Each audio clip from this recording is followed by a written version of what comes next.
Live motion business ကိုဒီဗီဒီယိုလေးမှာ AR လေးဇက်တီ data လေးရှင်းပြပေးမှာဖြစ်ပါတယ်ပထမဆုံး Live motion software ကိုဖွင့်လိုက်ပါ Okay ပြီးသွားရင်ကျွန်တော်ဒီမှာဒီအပေါင်းလက္ခဏာလေးကိုတစ်ချက်နှိပ်လိုက်ပါ Okay အဲ့မှာဆိုရင်ကျွန်တော်တို့ project တစ်ခုဖန်တီးတော့မယ်ဆိုရင်ကျွန်တော်တို့ပထမဆုံးရွေးရမှာကကျွန်တော်ဒီဗမာတင်ပါလဲကိုယ့်ဘက်ကိုစုံဖြတ်ရမယ် YouTube မှာတင်မယ်ဆိုရင်16:9 နဲ့ရွေးမယ်တကယ်တော့ဒီ TikTok လို့ဘာလို့မှတင်မယ်ဆိုရင်9:16 နဲ့ရွေးမယ် Okay ဒါတော့ကျွန်တော်တို့အခုဒီ 60:9 နဲ့ပဲရွေးလိုက်မယ်ပြီးတော့ကျွန်တော်တို့ဒီ resolution ရွေးလို့ရတယ်ပေါ့ဒီမှာဘယ်လောက်ထိရှိလဲဆိုရင်ဒီ 4K ထိရှိတယ်ပေါ့ကျွန်တော်ကတော့ဒီမှာ1080ပဲရွေးလိုက်မယ်ပြီးတော့ကျွန်တော်ဒီမှာ frame rate ဒါတွေရွေးလို့ရတယ်ကျွန်တော်ကဒီ30လောက်ပဲရွေးလိုက်မယ်ပြီးတော့ဒီမှာ background ရွေးမယ် background ဘာ color ထားခြင်းလဲအများကြီးရွေးလို့ရတယ်အဖြူနဲ့အနက်တစ်ခုခုပဲရွေးလိုက်ပါကျွန်တော် black color ထားလိုက် Okay ပြီးတော့ create လေးကိုတစ်ချက်နှိပ်လိုက်ပါ Okay ဒါဆိုရင်ကျွန်တော်တို့ရဲ့ဒီစပြီးတော့ edit လုပ်လို့ရတယ်နေရာကိုရောက်လာပြီပဲဖြစ်ပါတယ်ပထမဦးဆုံးကျွန်တော်တို့ဗာတိထားရမလဲဆိုရင်ဒီထဲကိုကျွန်တော်တို့ပုံနေဗီဒီယိုတွေဘယ်လိုမျိုးအရင်ထည့်မလဲ Okay ကျွန်တော်အပေါင်းလေးကိုတစ်ချက်နှိပ်လိုက်ပါပြီးတော့ media လေးကိုတစ်ချက်နှိပ်လိုက်ပါကျွန်တော်လိုချင်တဲ့ဗီဒီယိုတစ်ပုဒ်ကိုထည့်လိုက်ပါ Okay ဒါဆိုရင်ကျွန်တော်တို့ဗီဒီယိုလေးကဝင်သွားပြီပဲဖြစ်ပါတယ်အဲ့ဒါဆိုရင်ကျွန်တော်ဒီ edit လုပ်တော့မှဆိုရင်မဖြစ်မနေသိရမယ့်အချက်က split ဘယ်လိုလုပ်မလဲမလိုတဲ့နေရာတွေကိုဘယ်လိုမျိုးဖြတ်မလဲအရှေ့ဟာကိုဖြတ်မလားနောက်ကဟာကိုဖြတ်မလားအလယ်ကဟာလေးကိုပဲ trim ပြီးတော့ဖြတ်မလားအဲ့ဒါကိုကျွန်တော်ဒီဗီဒီယိုမှာတစ်ချက်ပြောပြပေးမှာဖြစ်ပါတယ် Okay ကျွန်တော်တို့ကဒီဗီဒီယိုလေးကိုဒီလိုလေးရွှေ့လိုက်မယ်လိုချင်တဲ့နေရာလေးကိုပဲလမ်းလျှောက်နေတယ် Okay ကျွန်တော်ဒီနေရာလေးကလေးစပြီးလိုချင်တယ်ပေါ့အဲ့ဒါဆိုရင်ကျွန်တော်တို့ကဒီ timeline လေးနဲ့ဒီ line လေးနဲ့ရွှေ့လိုက်ပါရွှေ့ပြီးတော့ကျွန်တော်တို့ဒီ layer လေးကိုထောက်လိုက် video layer လေးကိုထောက်လိုက်ပြီးသွားရင်ကျွန်တော်တို့ကဒီအရှေ့အပိုင်းကိုဖြတ်မှာဆိုတဲ့အတွက်ကြောင့်ဒီမှာပါဒီ dotted line လေးကကျွန်တော်တို့အရှေ့မှာရှိတယ်ဆိုရင်ဒါအရှေ့ဟာကိုဖြတ်တာပါဒီကောင်လေးကိုနှိပ်လိုက်အရှေ့ဟာပြတ်သွားပြီတကယ်လို့ကိုကမှားပြီးတော့ဖြတ်မိတယ်ဆိုရင်ဒီမှာမြားလေးနဲ့ပြန်ဖော်လိုက်ပါ Okay ဒါကတော့အရှေ့ဟာဖြတ်တာပါတကယ်လို့ကျွန်တော်တို့ကဒီကိုဆွဲပြီးတော့ဒီထိပဲလိုချင်တယ်အနောက်ကအပိုင်းကိုမလိုချင်ဘူးဆိုရင်ထုံးစံတိုင်းပဲ layer လေးကိုထောက်လိုက်ပါပြီးရင် dotted line ဟာညာဘက်မှာရှိတဲ့ဟာလေးပေါ့အဲ့ဒါလေးကိုနှိပ်လိုက်ပါဒါဆိုရင်အနောက်ကပြတ်သွားပြီတကယ်လို့ကိုကမှားဖြတ်လိုက်တယ်ဆိုရင်ဒီမြားခလုတ်လေးနဲ့ပြန် follow လို့ရပါတယ်ဒါကို redo လို့လည်းခေါ်တယ်နော် Okay ဒါဆိုရင်အရှင်းနဲ့အနောက်ဖြတ်တာတည်ပြီကျွန်တော်တို့အခုကဒီအလဲရအပိုင်းလေးကိုပဲကျွန်တော်တို့ကလိုချင်တယ်ဆိုရင်ဒါမှမဟုတ်အလဲရအပိုင်းလေးကိုမလိုချင်ဘူးအဲ့လိုမျိုးဆိုလဲရတယ်ကျွန်တော်တစ်ချက်လုပ်ပြမယ်အလဲရဟောကျွန်တော်မလိုချင်ဘူးပေါ့မလိုချင်ဘူးဆိုရင်ဒီနေရာလေးကိုတစ်ချက်နှိပ်လိုက်ပါပြီးသွားရင်ကျွန်တော်ဒီမှာဒီဟိုဘက်နဲ့ဒီဘက်ကြောချင်းကတ်နေတဲ့ပုံလေးเนาะအဲ့ကောင်လေးကိုတစ်ချက်နှိပ်လိုက်ပါပြီးရင်နောက်ထပ်သွားပါ Okay ပြီးရင်အဲ့ပုံလေးကိုတစ်ချက်ထပ်ပြီးတော့နှိပ်လိုက်ပါအဲ့ဒါဆိုရင်ကျွန်တော်တို့ကဒီအလဲရဟောမလိုချင်ဘူးဆိုတော့ကြောင့်အလဲရလေးကိုထောက်လိုက်ပါပြီးသွားရင်အပေါ်မှာကျွန်တော် delete ဆိုတာလေးရှိတယ်အဲ့ကောင်လေးကိုတစ်ချက်နှိပ်လိုက်ပ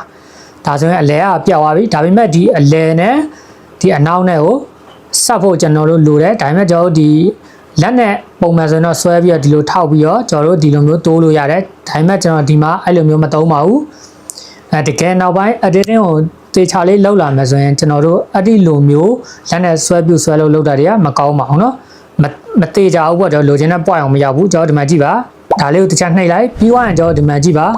ဒီမြားလေးနဲ့ဘယ်ဘက်ကိုထိုးထားတဲ့ပုံလေးအားလေးကိုတစ်ချက်နှိပ်လိုက်အဲ့ဆိုသူကလိုချင်တဲ့နေရာကိုပြေးကတ်သွားပြီပဲဖြစ်ပါတယ်ဒါဆိုရင်ကျွန်တော်တို့ဗီဒီယိုလေးက Okay လွယ်တကူချွတ်တော်မွေးနဲ့ဖြစ်သွားပြီပဲဖြစ်ပါတယ်ဒါလေးကိုအဆင်ပြေလိမ့်မယ်လို့ထင်တယ်ကျွန်တော်နောက်ထပ် tools တစ်ခုကျွန်တော်ထပ်ပြောပြမယ်ခွေကျွန်တော်ဟိုဟာလေးနဲ့ပြန်ပြီးတော့ဖော်လိုက်မယ်နော် redo လေးနဲ့ Okay ဖြတ်ထားတဲ့ဗီဒီယိုလေးကိုပြန်ယူလိုက်မယ် Okay ကျွန်တော်တို့ကဒီမှာဗီဒီယိုနောက်ထပ်ဗီဒီယိုတစ်ခုထပ်ထည့်လိုက်မယ်ဥပမာနော်ကျွန်တော်ပြောပြမယ်နောက်ထပ်ဗီဒီယိုတစ်ခုထပ်ထည့်လိုက်မယ်ဟိုဒီဗီဒီယိုလေးထည့်လိုက်မယ်ပေါ့ဒီဗီဒီယိုလေးကိုကျွန်တော်တို့ကထုံးစံတိုင်းတစ်ချက်ဖြတ်လိုက်မယ်နောက်ကပိုင်းကိုဖြတ်လိုက်မယ်အဲ့အပေါ်ကဗီဒီယိုကိုကျွန်တော်တို့ကဒီအောက်ကသူ့ရဲ့ဗီဒီယိုနဲ့အတူတူဒီမှာဆိုရင်ကျွန်တော်တို့ဗီဒီယိုကဒီမှာကြည့်ပါအနောက်ကဟာတက်ဖြစ်သွားပြီဒီဗီဒီယိုဒီအနောက်ကအချိန်တိုင်းကျွန်တော်တို့ကဒီအထိဒီဗီဒီယိုဆွဲခြင်းနဲ့လက်နဲ့ကျွန်တော်တို့ဆွဲမယ်ဆိုရင်အရန်အချိန်ကြာပါတယ်ဒီမှာကြည့်ပါမလွယ်ပါဘူးဆွဲလို့နော်အဲ့ဒီကကျွန်တော်တို့ဘယ်လိုမျိုးဆွဲလို့ရလဲပေါ့ဘယ်လိုဆွဲမလဲဆိုရင်ကျွန်တော်အဲ့ဗီဒီယိုလေးကိုတစ်ချက်ထောက်လိုက်ပါပြီးတော့အနောက်ဆုံးဒီတိုင်းလေးစခွန်လေးကိုဆွဲကြလိုက်အနောက်ဆုံးပြီးသွားရင်ကျွန်တော်တို့ဒီမှာဒီ ဒီမှာမြင်းလေးနဲ့ down လိုက်မြင်းလေးနဲ့ပြေးကတ်တဲ့ပုံစံလေးเนาะခေါင်းနဲ့ပြေးတိုက်တဲ့ပုံစံလေးပေါ့အဲ့ကောင်လေးကိုနှိပ်လိုက်ပါโอเคဒါဆိုရင်သူကသူဟိုနောက်ဆုံးဒီကောက်သွားပြီပဲဖြစ်ပါတယ်ဒီလိုပဲအရှိဆိုလဲဒီတိုင်းပဲလုပ်ပါလွယ်ပါတယ်ဒါဆိုရင်ဒီလောက်ပါပဲเนาะဒီ split လုပ်တဲ့ video လေးကတော့ဒီလောက်ပဲကျွန်တော်နောက်တစ်ခုထပ်ပြီးတော့ပြောပြမယ်နောက်တစ်ခုကကျွန်တော်တို့ဘာပြောမလဲဆိုတော့ဟိုကျွန်တော်ဒါလေးတစ်ချက်ဖြတ်လိုက်မယ်โอเคဖြတ်မယ်ဆိုလွယ်တယ်เนาะဒီမှာ delete လေးနှိပ်လိုက်ပြီးွားရင်ကျွန်တော်ဒီမှာအပေါင်းလေးတစ်ချက်နှိပ်မယ်ပြီးွားကျွန်တော်ဒီ shape ထဲမှာဒီ set wine လေးတစ်ခုပေါ့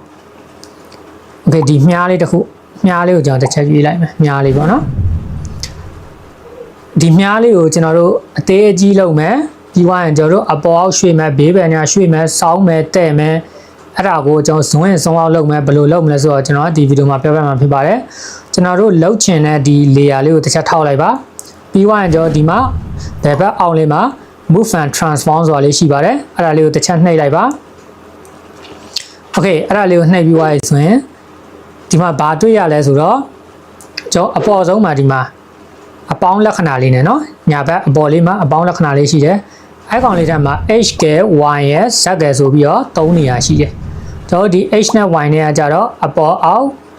ဘယ်ညာအပေါ်အောက်ဘယ်ညာအဲ့ဒါရွှေ့တာပါဒီ z ကကြတော့ကျွန်တော်ဇွန်းရင်ဇွန်းအောက်ကျွန်တော်တစ်ချက်ရွှေ့ပြမယ်ခုလောဆယ်ကျွန်တော်တို့ဒီ select ပေးထားတာဒီ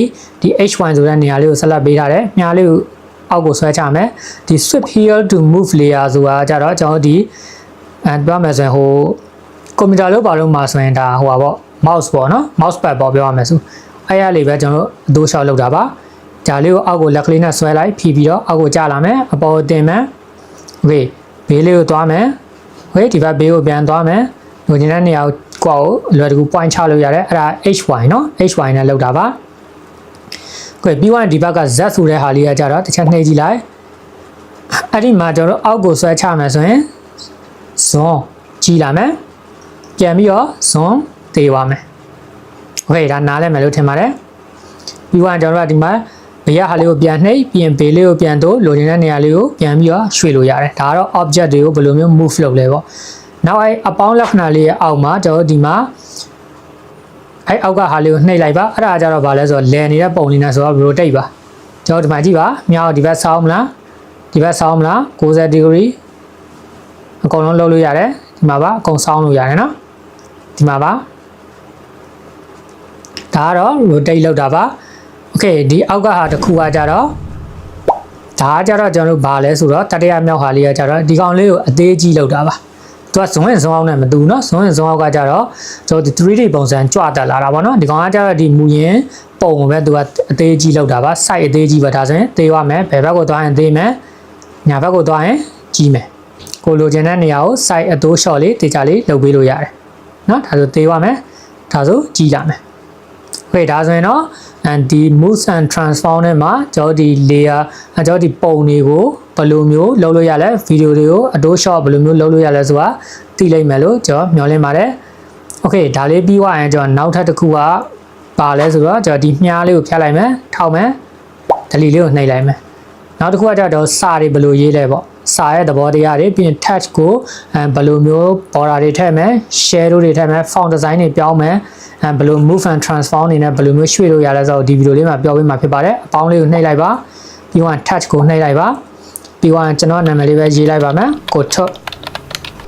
ထွက်ပါပြီးတော့ကျွန်တော်တို့ဒီမှာအပေါ်လေးမှာကြည့်လိုက်အပေါ်ဆုံးမှာကျွန်တော်ဒီဘက်ဘယ်ဘက်ထောက်မှာရှိတယ်အဲ့ဒါလေးကိုတစ်ချက်နှိပ်လိုက်ကျွန်တော်အဲ့ဒါလေးကစန်တာကျသွားပြီစန်တာအနေနဲ့ဆိုရင်ဒီကျွန်တော်တို့က font ကလည်းအလယ်မှာစန်တာတက်မှာဖြစ်သွားလိမ့်မယ်ဒါလို့ဒါလေးကဆိုရင်ကျွန်တော်တို့က font ကညာဘက်မှာရှိမယ်နောက်တစ်ချက်နှိပ်လိုက်ရင်ဘယ်ဘက်မှာရှိမယ်ကျွန်တော်တို့ကစန်တာမှာထားမယ်โอเคပြီးတော့သူ့ဘေးမှာ font design ပေါ့ကိုလိုချင်တဲ့ font တွေထည့်လို့ရတယ် font design မှာအဲ့ဒီမှာဆိုရင်ကျွန်တော်ကဒီကိုလိုချင်တဲ့ font တစ်ခုကိုထည့်လိုက်မယ်โอเคထည့်ပြီးသွားရင်ကျွန်တော်ဒီနောက်ထပ်တတိယမြောက်မှာတစ်ချက်ကြည့်လိုက်โอเคဒီမှာ18အဲ့ဒါလေးကိုတစ်ချက်နှိပ်လိုက်ပါအဲ့ဒါကြောင့်ကျွန်တော် task ကိုကျွန်တော်ကြီးမလားသေးမလားဒါဆိုပိုသေးသွားမယ်ဒါဆိုရင်ကြီးလာမယ်ကျွန်တော်လိုချင်တဲ့နေသားတွေဆွဲချဲလိုက်မယ်โอเคပြီးသွားရင်ကျတော့ဒီ touch တဲ့ color ကကြတော့ဘေးမှာလိုချင်တဲ့ color ကိုရွေးမယ်โอเคကျွန်တော်ဒီမှာအဖြူလေးရွေးလိုက်မယ်โอเคပြီးသွားပြီဆိုရင်ကျွန်တော်အမှန်လေးချစ်ပေးလိုက်ပါဒါဆိုရင်ကျွန်တော်တို့ font တွေကိုအကုန်လုံးပြင်ပြီးသွားပြီဖြစ်ပါတယ်ဒါပေမဲ့ကျွန်တော်ဒီ font တွေကိုကျွန်တော်ပို့လှအောင်ဘယ်လိုမျိုးလုပ်မလဲပေါ့ font တွေကိုဘယ်လိုရွှေ့မလဲပို့လှအောင်ဘယ်လိုလုပ်မလဲအဲ့ဒါတွေကိုကျွန်တော်ကပြပြရမှာဖြစ်ပါတယ်ကိုပထမဆုံးကျွန်တော်ဒီ touch layer လေးကိုထောက်လိုက်ပါပြီးွားရင်ကျွန်တော်ဒီမှာ color တွေပြောင်းနေတာဆိုရင် color and fade တွေကလည်းကျွန်တော်ပြောင်းလို့ရတယ်ဒီကလေးပြီးတော့အစိမ်းပြောင်းမလားရတယ်ကျွန်တော်အဖြူလေးပဲပြန်ထားလိုက်မယ် okay နောက်တစ်ခုကကျတော့ border and shadow တော့ဝင်လိုက်မယ်ပြီးွားရင်ကျွန်တော်ဒီမှာstroke ရှိရเนาะဒီမှာ stroke အနက်ရောင်လေးနဲ့ပြထားတယ် stroke ကအဲ့ကောင်လေးကိုဖွင့်ပေးလိုက်မယ် okay ဒါလေးကိုစိမ်းအောင်ဖွင့်ပေးလိုက်မယ်ပြီးွားရင်ကျွန်တော်ဒီမှာဘော်လေးကိုတင်လိုက်မယ်အဲ့ဒါဆိုရင်ကျွန်တော်သူ့ရဲ့ဘောင်ပတ်လေးကကျွန်တော်အနက်ရောင်လေးဖြစ်သွားပြီပေါ့နော်ဘောင်ပတ်လေးကအနက်ရောင်လေးဖြစ်သွားပြီဒါကတော့ဒီ stroke ထည့်တာပေါ့နော် okay ဒါဆိုရင်ကျွန်တော်ဒီ stroke ကိုထပ်ပိတ်လိုက်မယ်ကျွန်တော်တို့ဒီ stroke ကိုထည့်တာမရှိဘူးနောက်တစ်ခုကကျွန်တော်ဒီအောက်မှာဒီကောင်လေးကိုတစ်ချက်နှိပ်လိုက်မယ် shadow လေးပြီးရင် shadow လေးကိုတစ်ချက်ဖွင့်လိုက်မယ် okay shadow လေးကိုဖွင့်လိုက်ပြီပြီးတော့ကျွန်တော်ဒီ shadow layer ကိုအဖြူပဲထားလိုက်မယ်အဖြူလေးပြီးတော့ကျွန်တော်ဒီ side ကိုဒီမှာ side ဆိုတဲ့နေရာလေးမှာတစ်ချက်ချဲလိုက်မယ် okay ဒါဆိုရင်ကျွန်တော်ဒီအလင်းအောင်လေးကကြွလာတယ်ပေါ့ဒီ glow ပုံစံလေးเนาะ glow effect ပုံစံလေးရပါတယ် okay ဒါဆိုရင်ကျွန်တော်ဒီ layer တွေကို sorry ဒီ touch ကိုကျွန်တော်ဘယ်လိုမျိုးလှအောင်လို့လုပ်မလဲပေါ့ shadow လေးဘယ်လိုထည့်မလဲကျွန်တော်ဒီ border ကြိုက်တဲ့လူကလည်း border ပေါင်လေးတွေဘယ်လိုမျိုးကွတ်မလဲဒီပုံစံလေးကိုဒီထဲမှာလုပ်လို့ရတယ်။ okay ဒါဆိုရင် touch ကတော့ဒီလောက်ဆိုရင်လုံလောက်ပါတယ်။ဒါတော့အခြေခံကျွန်တော်ပြောပြတာဆိုတော့ဒီလောက်သိထားရင်ကိုတော်တော်လေးအဆင်ပြေပါတယ်နော်။ပြီးတော့ကျွန်တော်ဒီ touch ကိုရွှေ့ခြင်းလည်းပေါ့ရွှေ့ခြင်းကျွန်တော်ဒုတိယအချက်မှာပြောပြခဲ့တယ်လို့ပဲကျွန်တော်တို့ရွှေ့မဲ့ touch layer လေးကိုထောက်မယ်ပြီးတော့ move and transform ကိုနှိပ်မယ်ပြီးတော့ကျွန်တော်ဒီ touch ကိုကြီးခြင်းလားကြီးခြင်းတတိယမြောက်ဟာလေးရလေးပြီးတော့တိုးလိုက်မယ်ညာဘက်ကိုရွှေ့လိုက်မယ်ကြီးသွားမယ်ဘယ်ဘက်ကိုရွှေ့လိုက်မယ်သေးခြင်းလားဒီထက်သေးခြင်းလားသေးသွားမယ်ကြီးခြင်းလားကြီးသွားမယ်โอเคကြီးရတော့ဟုတ်ပြီကျွန်တော်ဒါစင်တာအနေနဲ့မထားခြင်းထောင်လေးကိုကတ်ချင်တယ်โอเคအပေါ်ဆုံးကိုသွားလိုက်ပါโอเคအပေါ်ဆုံးလေးကိုနှိပ်လိုက်ပြီးသွားရင်ဒီမှာ H1 ဆိုတဲ့နေရာလေးရလေပြီးတော့ဘေးကိုတိုးမယ်လိုချင်တဲ့နေရာကိုတိုးမယ်โอเคဘယ်တိုးမလားညာတိုးမလားအပေါ်တိုးမလားအောက်တိုးမလားအကုန်လုံးလို့ရတယ်နော်okay touch ကလေးကိုကျွန်တော်စောင်းနေတာဒီ touch ကိုစောင်းနေတာဆိုလဲဒီမှာ rotation လေးရှိတယ်စောင်းမယ် okay minor ဘက်ဆိုရင်အောက်ကိုသွားမယ် plus ဘက်ဆိုရင်အပေါ်ဘက်ကိုစောင်းမယ် okay ဒီတိုင်းကျွန်တော်တို့အကုန်လုံးလုပ်လို့ရပါတယ်ဒါဆိုရင်တော့ကျွန်တော်ဒီ align motion basis ကိုတေချာလေးနားလည်လိမ့်မယ်လို့မျှော်လင့်ပါတယ်နောက်ထပ်ဗီဒီယိုတွေမှာကျွန်တော်ဒီ align motion effect သုံးနည်းတွေတခြားဒီ camera တို့ကျွန်တော်ဒီ new တို့အများကြီးရှိပါတယ်เนาะပြီးတော့ဒီ key frame သုံးနည်းတွေဘယ်လိုမျိုး video edit လုပ်နည်းတွေကျွန်တော်အမြဲပြောပြမှာဖြစ်တဲ့အတွက်ကြောင့်ကျွန်တော်ရဲ့ဒီ channel လေးကို subscribe လေးနှိပ်ထားဖို့တော့ကျွန်တော်ကပြောချင်ပါတယ် okay ဒါဆိုရင်ကျွန်တော်တို့နောက်ထပ်ဗီဒီယိုတွေမှာအကျိုးရှိတဲ့သင်ခန်းစာတွေနဲ့ပြန်ဆောင်ကြမယ်